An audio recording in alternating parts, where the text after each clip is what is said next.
یا کسی بھی سطح پر عدلیہ پہ دباؤ دیا جا رہا ہے، اس سے جو ہے ملک کے اندر جو ہے قانون اور انصاف بالکل ختم ہو جائے گا، اور ایک جسے کہتے ہیں کہ جنگل جو ہے وہ آ جائے گا۔ اس وجہ سے جو ہے پھر آج تھوڑی سی کچھ معاملات جو ہے جسے کہتے ہیں کہ تھوڑا سا آپ کو کچھ ٹلٹ ہوتا ہوا نظر آیا، اور اس کا ایک سب سے بڑا نمونہ جو ہے آج آپ دیکھ سکتے ہیں اطہر من اللہ صاحب جو ہیں اسلام آباد ہائی کورٹ کے، ان کے ایک جو جج ہیں چیف جسٹس ہائی کورٹ، ان کا بھی یہ ریمارکس ہیں، آپ دیکھ لیں انہوں نے کیا کہا ہے۔ انہوں نے بھی یہ کہا ہے کہ ہم جو ہے کسی معاملے سے دبیں گے نہیں اور ہم کوئی دباؤ نہیں لیں گے۔ تو یہ ساری چیزیں ہیں، یہ ظاہر کرتی ہیں جو میں نے بات آپ کو کہی تھی کہ ہر ادارے کے اندر بلاکس بن چکے ہیں۔ کچھ وہ بلاکس ہیں جو کہ رجیم چینج کا جو ایک ایلیمنٹ ہے جس کو کہ فوراً سپورٹ حاصل ہے اس کو سپورٹ کر رہے ہیں، اور دوسرے اداروں کے اندر بھی کچھ لوگ ایسے ہیں جو کہ رجیم چینج کو سپورٹ کر رہے ہیں، لیکن اسی ادارے کے کچھ لوگ جو ہیں وہ اس تمام سینیریو کو، اس چیزوں کو پسند نہیں کر رہے۔ لیکن اس کا مقصد یہ نہیں، اس کو یہ نہ کہا جائے کہ وہ کسی کی سپورٹ کر رہے ہیں، وہ صورتحال سے ناخوش ہیں۔ بہت سارے لوگ تجزیہ نگار فوراً اس کو غلط طریقے سے نکال لیتے ہیں کہ وہ عمران کو سپورٹ کر رہے ہیں، کوئی کہتا ہے کہ شہباز شریف کو سپورٹ کر رہے ہیں۔ وہ سپورٹ کسی کی نہیں ہوتی، وہ بنیادی طور پر ان کی ایک اپنی ایک سوچ ہوتی ہے، ان کا ایک ہر ادارے کا ایک اپنا جسے کہتے ہیں نا کہ ایک وہ ہوتا ہے، ایک ڈومین ہوتی ہے، ایک ان کا اپنا رستہ ہوتا ہے جس رستے کے تحت وہ ریاست کے اندر کام کرتے ہیں۔ تو دونوں طرف سے جو ہے نا ان کے جو آئین اور قانون کے حساب سے جو معاملات ہیں وہ ڈسٹرب ہو رہے ہیں۔ یہ ایک صورتحال جو ہے نا ریاست کے اندر جو میں آپ سے کہہ رہا ہوں کہ سوشل انرسٹ پیدا ہو رہا ہے، اور لوگوں کے اندر جو ہے حالات جو ہے اس کی وجہ سے بڑی مایوسی بھی پھیل رہی ہے۔ اچھا، دوسری جانب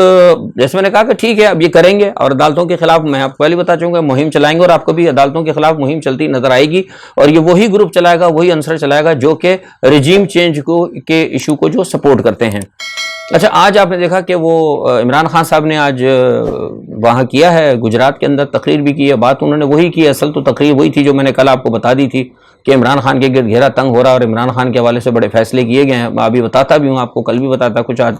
اس پر مزید تفصیل دوں گا۔ ساتھ ہی میں آج آپ نے دیکھا کہ انہوں چودھری پرویز الہی صاحب نے بڑی سی تقریر کی، اور انہوں نے کہا کہ ہم نے گجرات کے اندر کام کر رہے، تو ساری وہ بات کسی حد تک ان کی درست ہے۔ میرا تو اس پہ تجزیہ یہ ہے کہ میں نے اپنے تئیں دیکھا ہے کہ واقعی پنجاب حکومت جو ہے کوشش کر رہی ہے، کام کر رہے ہیں وہ، اور اپنے تئیں وہ کوشش کر رہے ہیں کہ جو پرویز الہی کا جو یعنی مسلم لیگ قاف کی جو صدارت کے اندر یا جو اس وقت ہے مسلم لیگ قاف کی اور پی ٹی آئی کی جو حکومت چل رہی ہے، وہ اس کا کچھ امیج برقرار ہو اور وہ اپنی ساکھ بنانے کے لیے کام کرو، اور اس میں کوئی شک نہیں۔ انہوں نے صحیح کہا، گجرات کے اندر آج جو صورتحال ہے وہ بہت بہتر ہے، ورنہ جس وقت ہم سیاست کے اندر تھے تو میں نے آپ کو بتایا بھی تھا کہ میں اس وقت پی این اے وغیرہ جو مسلم لیگ میں تھا تو وہ سربت جوڑا وغیرہ کا وہاں ہوا کرتا تھا، جب ہم وہاں جاتے تھے، میں نے جلسے بھی کیے وہاں پہ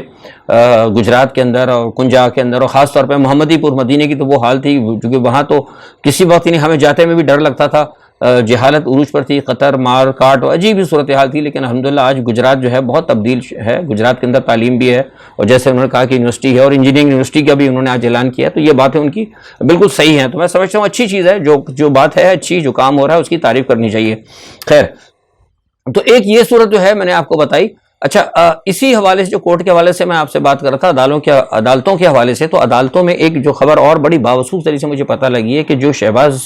گل کے حوالے سے جو بھی صورتحال کی گئی ہے اور جو بھی ان پہ مقدمات بنائے، اور ایون عمران خان پہ جو بنے ہیں مقدمات، اور جو کچھ آپ کا جو سندھ کے جو ہیں اپنا حزب اختلاف کے جو لیڈر ہیں ان کے ساتھ جو کچھ ہو رہا ہے، یہ چیزیں وہ عدلیہ کے وہ لوگ بھی دیکھ رہے ہیں جو کہ غیر جانبدار ہیں، اور اسی وجہ سے یہ مجھے پتہ لگا ہے کہ شہباز گل کی صورت کے پر سپریم کورٹ نے تھوڑا سا اپنے تحفظات کا اظہار کیا ہے، اور مجھے انتہائی اہم ذریعے نے بتایا ہے کہ سپریم کورٹ کے ایک جج نے شہباز گل کے حوالے سے جو کچھ ہو رہا ہے، جو ان پہ الزامات ہیں، اس حوالے سے انہوں نے اپنے طور پر ذاتی طور پر کچھ معلومات حاصل کرنی شروع کر دی ہے۔ تو یہ جو ہے نا چیز میں نے کہا نا کہ یہ جو غیر جانبدار ہیں ججز، جو غیر جانبدار، کیونکہ دیکھیے جب ماحول اگر خراب ہو جاتا ہے، ملک کے اندر انارکی پھیلتی ہے، تو عدالتیں ہی ہوتی ہیں، لیکن جب عدالتیں ہی اگر جا کے بیٹھ جائیں رجیم چینج کے حوالے سے، اور عدالتیں ہی اگر خلاف ہو جائیں، تو پھر معاملہ جو ہے نا خراب ہو جاتا ہے۔ اچھا، یہ تو ایک ہوگی نا عدالتوں کے حوالے سے۔ اب دوسری طرف ایک صورتحال جو ہے وہ یہ ہے کہ میں نے آپ کو بتایا تھا کہ جو مرکز کے اندر جو لوگ ہیں نا، مرکز کی تو پوری اس وقت سازش ہے، جو مرکزی حکومت ہے وہ تو پوری کوشش یہ کر رہی ہے، اور زرداری صاحب اور سندھ کی حکومت کی کسی طریقے سے عمران خان کو ڈبے میں بند کیا جائے۔ اچھا، اس حوالے سے انہوں نے گزشتہ دنوں بہت سارے فیصلے کیے، کل میں نے بتایا بھی تھا۔ اب جو فیصلہ کیا گیا تھا اس میں انہوں نے یہ کہی تھی ایک بات، یہ بھی میں آپ کو بڑی باخبر طرح سے بتا رہا ہوں، یہ میری خبر ہے کہ عمران کو اگر گرفتار کیا جاتا ہے، یا عمران کو نااہل تو خیر یہ کریں گے تو پکی بات ہے، میں آپ سے بتا رہا ہوں، مجھ کو ہو سکتا ہے کوئی فیصلہ، کیونکہ ڈیسائیڈڈ ہے فیصلہ، مجھے ان لوگوں نے بتا دیا ہے جو فیصلہ کرنے والی قوتیں ہیں۔ اب آگے اگر فیصلہ بدل جائے تو بات دوسری ہے۔ اچھا اب وہ تھا کہ گرفتار کرنے کے بعد یا نااہل کرنے کے بعد اگر لوگ نکلے تو لوگوں کو ساتھ سختی سے نپٹا جائے گا، یہ بات انہوں نے فیصلہ کر لیا تھا، اور کیا کیا طریقہ کار کرنا ہے اس پر بھی انہوں نے یہ مطلب ایک کہتے ہیں کہ فریم بنا لیا تھا انہوں نے، کن کن لوگوں کو گرفتار کیا جائے گا، کیا کیا جائے گا، اور جب لوگ اس کے باوجود جب نکلیں گے تو پھر کس طریقے سے وہ سارا کام کریں گے۔ اور میں نے کل بتایا بھی تھا آپ کو کہ یہ سب پلان تو بنا کر بیٹھے ہوئے ہیں، لیکن اگر لوگ اگر نکل گئے جو میرے پاس اطلاعات ہیں وہ تو پھر ایسے جھنڈ نکلیں گے کہ یہ کنٹرول نہیں کر پائیں گے۔ لیکن اسی دوران جو کل رات مجھے خبر ملی ہے وہ اور زیادہ خطرناک ہے۔ وہ خطرناک خبر یہ ہے، خطرناک بھی اور اچھی بھی ہے۔ خطرناک اس لحاظ سے کہ اداروں کے اندر کہیں بغاوت کا خدشہ ہے، جو میں بڑے باوسوخ طریقے سے بتا رہا ہوں، اور کچھ لوگوں نے، اداروں کے کچھ ماتحت لوگ ہیں، انہوں نے حکومت کو یہ کہہ دیا ہے کہ ہم عوام پر گولی نہیں چلائیں گے، چاہے گورنمنٹ لکھ کر دے چاہے بائی فورس کرے، ہم قوم کے اوپر گولی چلانے کے لیے کسی بھی صورتحال کے اندر، مطلب کوئی یہ نہ سوچے اب دوبارہ کہ وہ جو ہوا تھا نا ماڈل ٹاؤن کے اندر جو ڈرامہ انہوں نے کیا تھا، وہ ڈرامہ اب انہوں نے کہا کوئی کرنے کے لیے، انہوں نے واضح طور پہ کہہ دیا، تو انہوں نے دوسرے الفاظ میں پھر یہ کہا حکومت کی طرف سے کہ اس کا مطلب ہے یہ بغاوت ہے۔ انہوں نے کہا آپ اس کو چاہے بغاوت سمجھیں، کچھ کریں، نوکری چلی جائے گی، کچھ بھی کریں گے، لیکن بہت سارے لوگوں نے کہہ دیا کہ وہ عوام کے خلاف کوئی بڑا اقدام نہیں اٹھائیں گے۔ تو اس صورتحال کے اوپر بھی یہ امپورٹڈ گورنمنٹ بہت زیادہ پریشان ہے۔ اچھا یہ ایک بڑی، اچھا دوسرا آپ کو آئی ایم ایف کے حوالے سے میں مسلسل کہتا رہا ہوں، بڑے لوگ خوش ہو رہے تھے، مل گئی آئی ایم ایف کے، آپ نے دیکھا کل پیسے سے بھی آ گئے، لوگ بڑے خوش ہو رہے تھے اور کہتے جناب ڈالر بالکل گل پڑے گا۔ آج آپ نے دیکھا ڈالر پھر دوبارہ مہنگا ہو گیا۔ میں نے آپ سے پہلے کہا تھا کہ آئی ایم ایف جو ہے یہ بہت بڑا چنگل ہے، اور میرے جو اگر لوگ دیکھتے رہے میرا ویلاگ ان کو اچھی طرح پتا ہوگا، میں نے بارہا ان کو یہ بات کہی کہ آئی ایم ایف سے مجھے کوئی بھی ایکسپرٹ یہ بتا دے کہ آئی ایم ایف سے کسی ایک ملک کو کوئی آج تک فائدہ ہوا، آئی ایم ایف کے میں جو آ گیا اس کے چنگل سے وہ نہیں نکل سکتا۔ تو یہ ساری صورتحال ہے، تو مجھے نہیں لگتا کہ، اور آج آئی ایم ایف نے دیکھ بھی لیا، آپ نے آئی ایم ایف نے کیا کہا ہے کہ پاکستان کے اندر جو ہے مہنگائی بڑھے گی، اور انہوں نے بھی بتا دیا 3% بڑھے گی، 4% بڑھے گی۔ جب آئی ایم ایف کا پروگرام لینے کے بعد جب حالات خراب ہوں اور آئی ایم ایف کا پروگرام لینے کے بعد مہنگائی بڑھے تو پھر ہمیں آئی ایم ایف کا پروگرام لینے کا فائدہ کیا، ہمیں کیا کس مطلب کتنی رکعت کا ثواب ہے؟ ایون جس سے آپ نے امداد لی وہ خود کہہ رہا ہے کہ ہم امداد دے رہے ہیں، لیکن اس کا نتیجے کو، کیونکہ وہ جتنی وہ امداد دے رہے ہیں اس سے 4 گنا وہ مہنگائی بڑھانے کی بات کر رہے ہیں۔ اچھا ایک تو یہ ظاہر سی بات ہے، اس سے آپ کوئی اچھی امید نہ رکھیں، بہرحال اللہ تعالیٰ بہتر کرے گا۔ اچھا دوسری جانب ایک بات ہے کہ آج امریکی سینٹرل کمانڈ کی جو ہے نا اہم خبر ہوئی کہ جنرل ایرک جو ہیں، یہ بڑی مزیدار خبر ہے جو میں آپ کو بتا رہا ہوں، بڑی غور سے سنیں آپ۔ امریکی سینٹرل کمانڈ کی جو ہے نا کمانڈر جنرل ایرک، انہوں نے جناب آج آرمی چیف سے جناب ملاقات، ٹیلی فون پر بات کی ہے قمر باجوہ صاحب سے، اور ان سے کہا ہے کہ جناب وہ جو امریکی امداد آئی ہے، امریکہ نے جو امداد وغیرہ دی ہے